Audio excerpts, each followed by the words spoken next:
여러분, 우리가 살면서 참 믿음의 사람들, 신앙의 선조들, 성경에 나오는 신앙의 주인공들 보면 대부분 하나님이 누구신가의 신앙의 자신만의 간증이 있더라고요.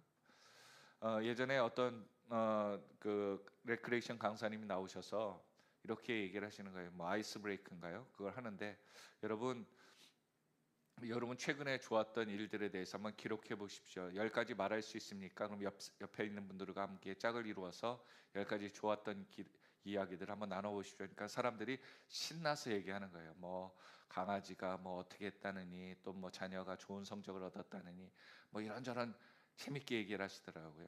그러면서 여러분 분위기가 너무 좋은데, 그러면 제가 여러분한테 하나 가지 더 한번 얘기를 한번 해볼 테니까 여러분 빨리 하신 분들께 상을 드리겠습니다. 선물 드리겠습니다. 그리고서는 남편에 대해서 장점 10가지를 얘기해 보십시오. 그러니까는 1등한 사람이 없더라고요. 누군가에 대해서 고마워하고 또한 좋아하는 그런 분위기에 대해서 열심히 얘기할 때 그 사람에 대한 것들을 얼마만큼 표현하고 감사한 것들을 형용사를 이용해서 또한 가진 동사를 이용해서 이야기할 수 있습니까?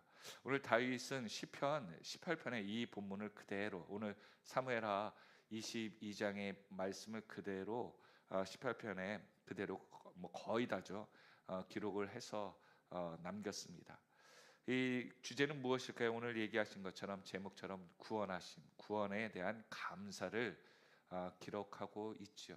여러분, 내 자신이 만약 하나님께서 너는 나에 대해서 무엇을 나에 대해서 너는 나를 무엇이라고 또 누구라고 생각하느냐라고 물어보실 때 우리는 어떻게 하나님을 표현하고 또한 그분에 대해서 이야기를 할 수 있을까요?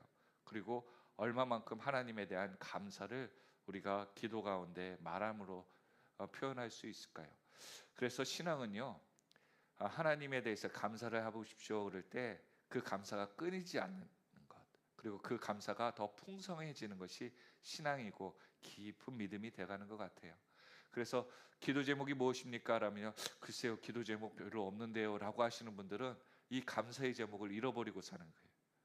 내 힘으로 살아왔다는 표현도 있을 수 있고, 아니면 뭐 어떤 분들은 그렇죠. 뭐 하나님께 기도하지 않아도 그냥 살아갈 정도로 행복한 날이 많고 뭐 다 감사해요. 이렇게 퉁치듯이 얘기하지만 정작 감사한 내용들을 얘기해 보라고 그러면 그 말이 정말 쭈삣하게 도대체 뭘 감사해야 되지라고 하는 그 평범한 감사에서 머무는 경우가 많죠.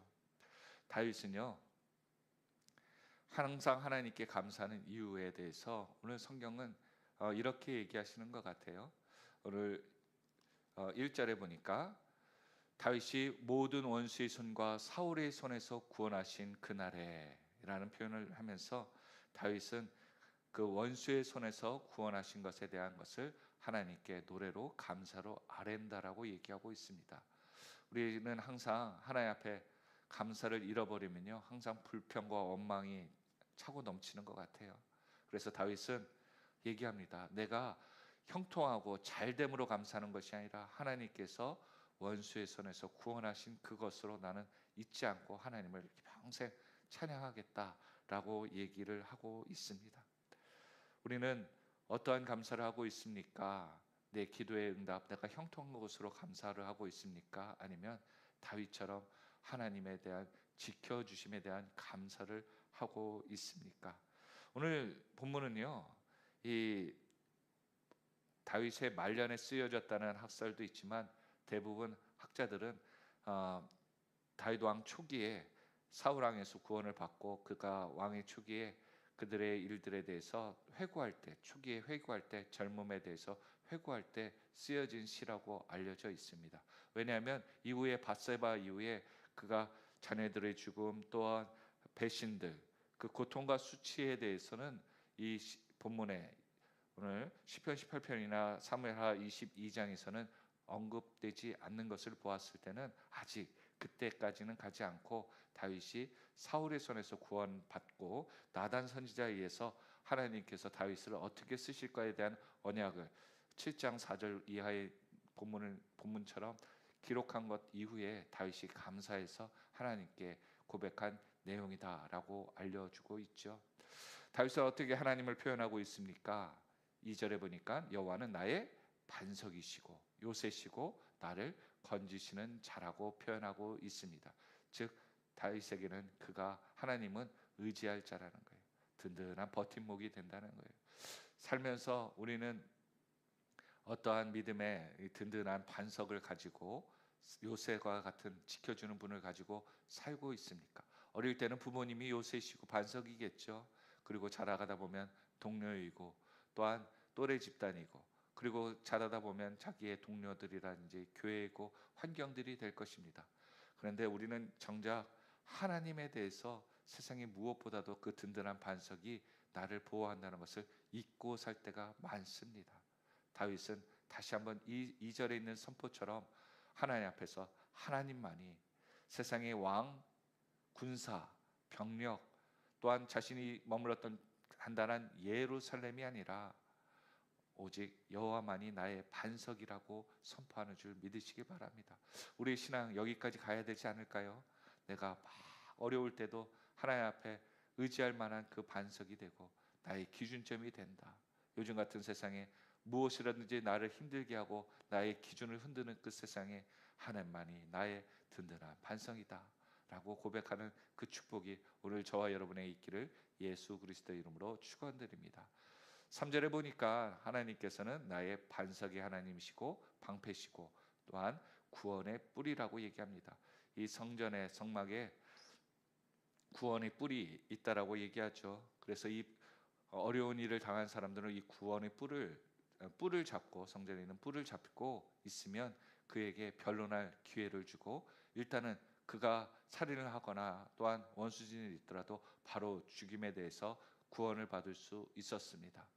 요압이 자신이 반역을 하면서 솔로몬의 군대에 의해서 도망가면서 그가 살기 위해서 잡았던 뿔이 있었죠. 이 뿔을 얘기하고 있습니다. 그러니까 다윗에게는 하나님은 내가 어려울 때 정말 긴급하게 물에 빠진 사람이 무엇은 밧줄이라도 지푸라기라도 잡을 때 잡고 싶었던 그것이 바로 하나님의 구원의 뿔이라고 얘기하고 있는 거예요. 오늘 저와 여러분에게도 내가 정말 마음이 궁급하고 마음이 어지럽고 힘들고 누군가 나를 다 이해하지 못할 때라도 여호와 이름을 부르십시오. 하나님이 여러분의 구원의 뿔이 될 줄로 믿습니다. 또한 높은 망대여 피해날 처시고 구원자고 폭력에서 구원한다라고 얘기하고 있죠. 요즘 참 이 학교의 폭력들 정말 강하고 또한 일본에서의 한 그 여성 그룹에서는 잘 나가던 그 여성 그 노래하는 그 소녀들의 그 그룹 중에 한 사람이 그 잘 나가고 사람들에게 보기엔 화해했는데 이짐에 즉 따돌 왕따를 당한 겁니다. 그래서 그곳에서 탈퇴하면서 오히려 미국에 가서 좋은 그 일에서 인생이 더 잘 되었다라고 하는 그 얘기를 들었는데요. 우리는 보이는 것만이 폭력이 아니고 누가 무력을 행사한 것이 폭력이 아니라 분위기상 또 나를 따돌리거나 나에 대한 그 심적으로 어려움을 있는 그러한 일들을 많이 겪고 있죠. 그러니까 어쩌면 이 세상에는 다 피해자만 있는 것 같아요. 가해자가 있으면 그 가해자도 다 이야기를 들으면 나는 예전에 어떤 폭력 가운데 또한 피해를 입은 그러한 상처가 있다라고 얘기하는 경우를 우리는 많이 보게 되죠. 심지어 살인자들까지도 그의 어릴 때의 그 고생들을 이야기하는 경우를 우리는 종종 듣기도 합니다. 그렇습니다. 그런 폭력에서 구원할 사람이 도대체 누가 있습니까? 다 폭력을 받고 또한 힘듦의 상처를 갖고 있는데 오직 하나님밖에 없다는 거예요. 그래서 우리가 전도할 때도요. 우리가 하나님 앞에서 당신의 인생 가운데 당신의 마음을 치료하고 회복할 수 있는 것은 하나님밖에 없습니다. 이게 큰 그에게 구원의 메시지가 될 수 있고 위로가 될 수 있다는 것을 꼭 기억하시길 바랍니다. 우리에게도 하나님께서 우리의 어둠 가운데 상처 가운데 만져주시는 그분인 것을 깨닫고 다윗과 같이 회복의 역사가 있기를 예수 그리스도의 이름으로 축원드립니다. 4절 한번 같이 읽겠습니다. 시작. 내가 찬송 받으실 여호와께 아뢰리니 내 원수들에게서 구원을 받으리로다. 그렇죠? 1절부터 3절에 있는 것들을 다 통합하면 4절에 있는 것처럼 구원을, 원수들에게서 구원을 하시는 하나님, 나는 하나님 앞에 구원받은 자라고 얘기하는 거예요. 그러니까 다윗의 인생을 한마디로 요약하면 뭐라고 얘기하겠습니까? 하나님께 구원받은 자. 우리 천국에 갔을 때 제일 축복된 이야기가 뭐예요? 내가 너를 구원했다. 그러니까 천국에 들어왔다. 이 말 아니겠습니까?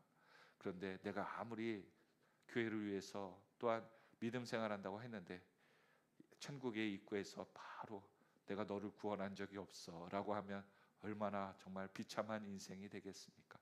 그가 하나님을 위해서 노력했던 것, 하나님께서 그게 너의 인생을 위한 너만의 욕심이었어 라고 한다면 얼마나 안타깝겠어요. 다윗은 그 모든 것들이 하나님의 은혜요, 하나님의 구원의 손길이었다라고 고백하는 거예요. 내 힘으로 골리앗을 무너뜨렸던 것이 아니라, 내 힘으로 이스라엘을 다스렸던 것이 아니라, 원수들을 내 힘으로 빠져나왔던 것이 아니라 다 하나님의 구원의 방법이었습니다. 그렇게 고백하는 인생, 그것이 복되다는 것이죠. 5절 이하에 하나님께서는 사망의 물결과 창수 그리고 수월이 줄 사망의 올무가 도착했을 자신에게 이르렀을 때도 그는 무엇을 했습니까? 7절, 내가 환난 중에 여호와께 무엇했다고요? 아뢰었다고 얘기하는 거예요. 참 이 7절은 감사한 것은요, 한번 같이 읽어볼까요? 7절 시작. 내가 환난 중에 여호와께 아뢰며 나의 하나님께 아뢰었더니 그의 성전에서 내 소리를 들으시며 나의 부르짐이 그의 귀에 들렸도다. 여러분, 망망대해에서 살려주세요 하고 표류하는 사람이 외쳤는데 아무도 듣지 않으면 그 사람의 부르짐이 무슨 의미가 있겠습니까? 그런데 옆에 보이지 않게 조그맣게 보이는 어떤 배 같은 게 있어요. 그러니까 그 사람이 부르짖음이 그렇게 외칠 때, 손을 흔들고 살려달라고 했을 때 그 배가 그것을 알아듣고 뿡 하면서 기적소리를 울리면서 소리를 들었다, 당신을 발견했다라고 했을 때 그 사람은 얼마나 기쁘겠습니까? 다윗은 환난 중에 무엇을 했습니까? 빠져나가려고 하고 노력하려고 한 것이 아니라 하나님께 기도하며 아뢰었다는 거예요. 이 모든 상황을 하나님께 아뢰고 부르짖었더니 하나님께서 성전에서 내 소리를 들으셨다는 거예요. 여러분, 하나님께서 들으셨다는 게 얼마나, 아까 말씀드린 대로 망망대해에서 배에서 부흥하는 소리가 내 귀에 들렸다 그러면 얼마나 그 인생이 무엇과도 비교할 수 없을 만큼 그 감사하고 행복한 순간이 되지 않을까요? 우리 인생도 내가 위경이 되었을 때 기도하면요, 하나님 앞에 외치면 누가 들으신다? 하나님이 들으신다. 하나님이 하나님의 자녀의 소리를 들으신다는 거예요. 수많은 사람들 가운데 내 아이가 우는 소리가 부모의 귀에 딱 들려서 부모가 그 자녀를 찾듯이 말입니다. 수많은 시끄러운 소음이 있음에도 어떻게 자녀의 소리를 구별할 수 있을까요? 부모이기 때문에 가능한 것이죠. 오늘 저와 여러분에게도 하나님 앞에 어렵고 힘든 일, 조그만 그러한 기도의 제목이 있더라도 하나님께 아뢰면 하나님이 들으시는 줄 믿으시길 바랍니다. 다윗에게는 딴 것이 아니에요. 내가 뭐 환경이 풀려지고 이것보다도 더 중요한 구원은 내가 하나님께 부르짖었더니 아뢰었더니 하나님이 들으셨다는 거예요. 여러분, 그것만한 축복이 어디 있겠어요? 그렇죠? 그리고 그분이 들으시고 구원해 주셨다는 거예요. 행동하셨다는 거예요. 오늘 저와 여러분, 어느 분은 이렇게 얘기하시더라고요. 설교하는 목사님께서 이 사무엘하 22장은 뭐 따로 구별하고 분해하고 강해하고 필요 없다. 그대로 읽어도 그 인생의 다윗이 하나님이 얼마나 도우셨고 그가 하나님을 얼마나 사랑하고 의뢰하는지를 구구절절 다 드러나고 있어 표현할 필요가 없고 해석할 이유가 없다라고 얘기하고 있습니다. 오늘 저와 여러분, 우리에게 다윗은 하나님께 부르짖었더니 하나님께서 원수의 목전에서 시편 23편처럼 사망의 음침한 골짜기라 원수의 목전에서 구원하시고 상을 베푸시는 축복이 있다는 그 모습, 오늘 우리의 삶에도 그대로 역사하시기를 예수 그리스도의 이름으로 축원드립니다. 8절부터 16절은 한 번 더 읽고 우리 마치도록 할 텐데요. 마치 욥기에 하나님께서 욥이 환난 가운데 하나님께 얘기했더니 하나님께서 그 자신을 표현했던 모습과 같은 모습으로 표현하고 있더라고요. 8절부터 한번 같이 읽겠습니다. 시작. 이에 땅이 진동하고 떨며 하늘의 기초가 요동하고 흔들렸으니 그의 진노로 말미암음이로다. 그의 코에서 연기가 오르고 입에서 불이 나와 사름이여 그 불에 숯이 피었도다. 그가 또 하늘을 들이우고 강림하시니 그의 발 아래는 어두컴컴하였도다. 구름을 타고 나르시며 바람 날개 위에 나타나셨도다. 그가 흑암 곧 모인 물과 공중의 빽빽한 구름으로 둘린 장막을 삼으시며 그 앞에 있는 광채로 말미암아 숯불이 피었도다. 여호와께서 하늘에서 우레소리를 내시며 지존하신 자가 음성을 내시며 화살을 알려 그들을 흩으시며 번개로 무찌르셨도다. 이럴 때 여호와의 꾸지람과 콧김으로 말미암아 물밑이 드러나고 세상의 기초가 나타나셨더라. 아멘. 여러분 8절부터 마지막 16절에 있는 것처럼 하나님이 역사하신 세상의 모든 것들이 하나님 앞에서 물밑이 드러나고 세상의 기초가 드러나시는 그 하나님께서 다윗을 도우시고 다윗의 기도를 들으셨다는 거예요. 또한 오늘 기도하는 우리의 기도를 들으시고 우리의 문제 가운데 그 근본적인 것들이 다 드러나 그 본전도 못 찾는 세상의 도전들이 흩어질 줄로 믿습니다. 오늘 이러한 축복의 주인공 구원의 하나님이 여러분의 하나님이 되심을 믿고 나가는 축복의 하루가 되시기를 예수 그리스도의 이름으로 축원드립니다. 기도하겠습니다.